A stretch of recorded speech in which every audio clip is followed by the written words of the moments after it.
The toughest playoff bracket in the country and high school football, with the championship now set. After this weekend, it will be number 1 Mater Dei going up against number 4 Servite, a rematch of arguably the best game of the year so far. Mater Dei beating Corona Centennial in the semis.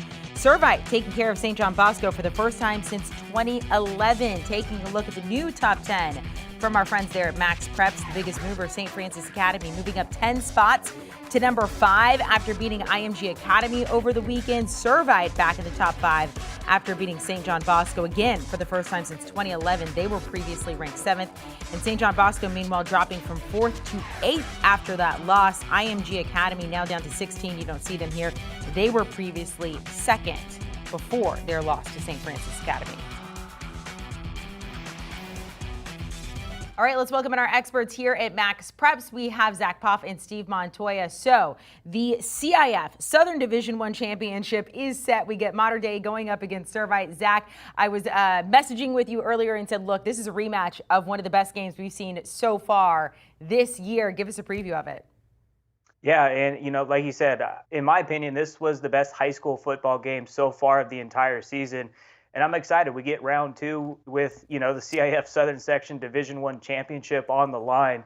And, you just look at Mater Dei. This is a team they've been ranked number 1 from the very start. And they control their own destiny when it comes to winning, the MaxPreps National Championship at the end of the year. It'll take 2 more wins for them. They get Servite on Friday, and then we'll play whoever represents Northern California in the CIF Open Division Championship if they get by Servite. And, you brought up the scores. I was impressed with Corona Centennial against Mater Dei. They gave them a very tough fight, but Mater Dei made enough plays, pulled out the 21-16 win. And I was impressed with the defense, especially David Bailey. This guy's an absolute monster, one of the best linebackers in the country. And then Raleek Brown had a big-time game rushing the ball for Mater Dei. He had a couple of touchdowns, including one sick hurdle touchdown. And then you look at Servite, though. They balled out. It was impressive what they did, especially running the ball against a very good front 7 in St. John Bosco. Houston Thomas had a big game, and then Noah Fafita, the 3-star quarterback, he beat Bosco with his legs. He had 3 touchdowns and nearly 150 yards rushing.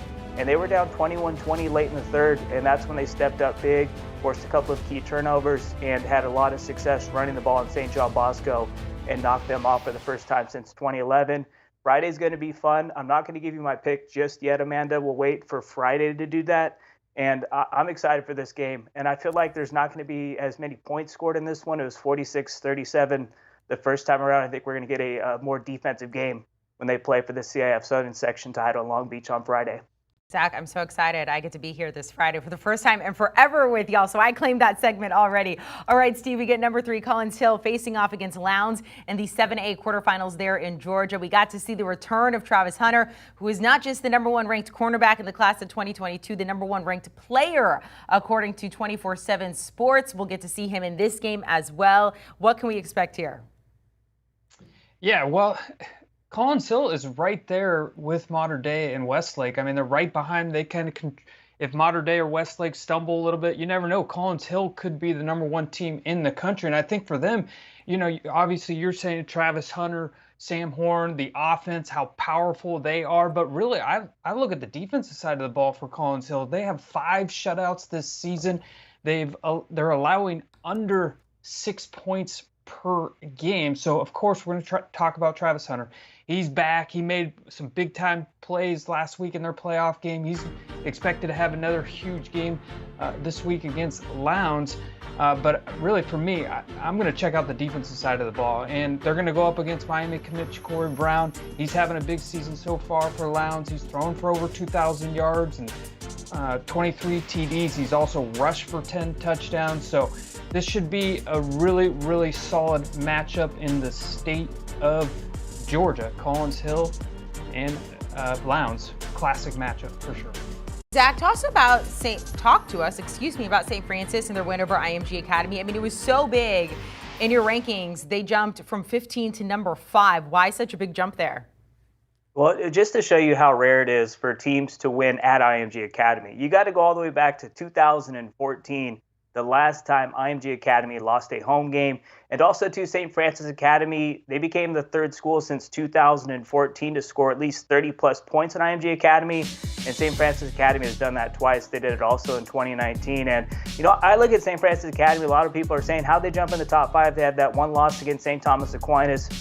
That loss came at the very beginning of the season in Florida. And, St. Thomas Aquinas, they're a big-time program. But you look at St. Francis Academy, too. They didn't play at all last fall. So that was their first game in just about 2 years. And the rush showed. And I look at what St. Francis Academy has done since that loss. They had a big win traveling all the way to Northern California, beat De La Salle handily.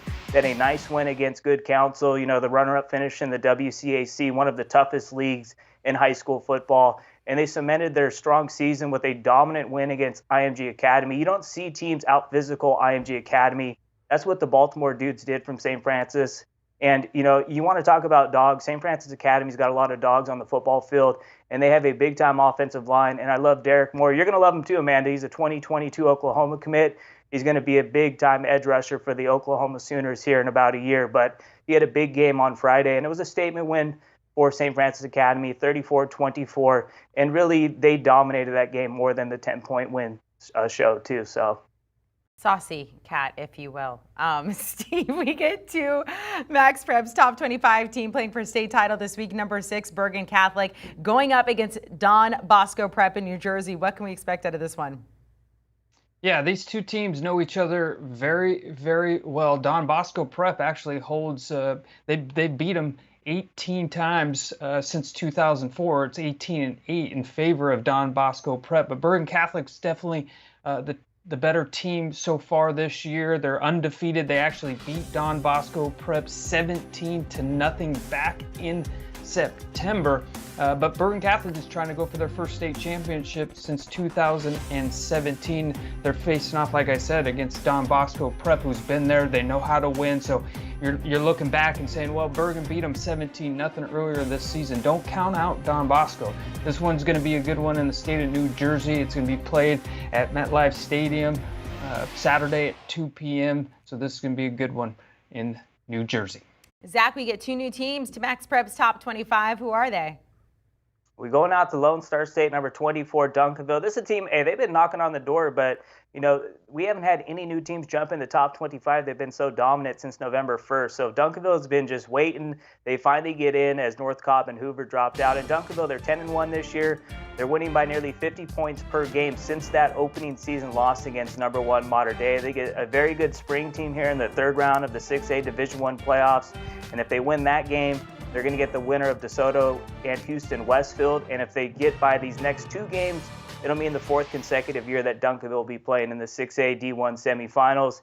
And number 25, we're going out to Tennessee. You got Oakland High School. This is a team, they won the state championship last year in the largest classification in Tennessee. They're 13-0 again this year. They have a 27-game winning streak, and they got a bad dude running the rock, 2022 Georgia commit Jordan James. He's having another big season. And they got a big semifinal game this weekend against an undefeated Maryville team. So, as I always say, Amanda, get your popcorn ready. And I didn't get it ready today, but I will have it ready next Friday for you for sure. So much to look forward to on Friday. We get pop. Oh, go ahead, Steve. Yeah, I forgot to mention number 9, Center Grove. They are going for a state championship as well this weekend. They're 13-0. They're going against Westfield. Westfield has won 12 straight games. So, Center Grove's going for their 28th straight victory. They're going for another state title. So I left them off on the teams going for a state title in the top 25. But I cannot forget about number 9, Center Grove, in a very tough matchup in Indiana against Westfield. Well, now we've added them in. So much to look forward to this weekend, guys. I can't wait to get your picks there on Friday. It is going to be a lot of fun. Zach, bring the popcorn. Maybe I'll bring some. We'll just have a popcorn party here the day after Thanksgiving. There you go, because it's empty, because we ate it all last time. All right, guys. It'll thanks be still so on much. Friday, I promise. There you go. We're going to get that movie theater popcorn for you as well. Zach, Poff, Steve, Montoya. For more from them, you can go to MaxPreps.com's rankings, schedules, rosters, video highlights, and more.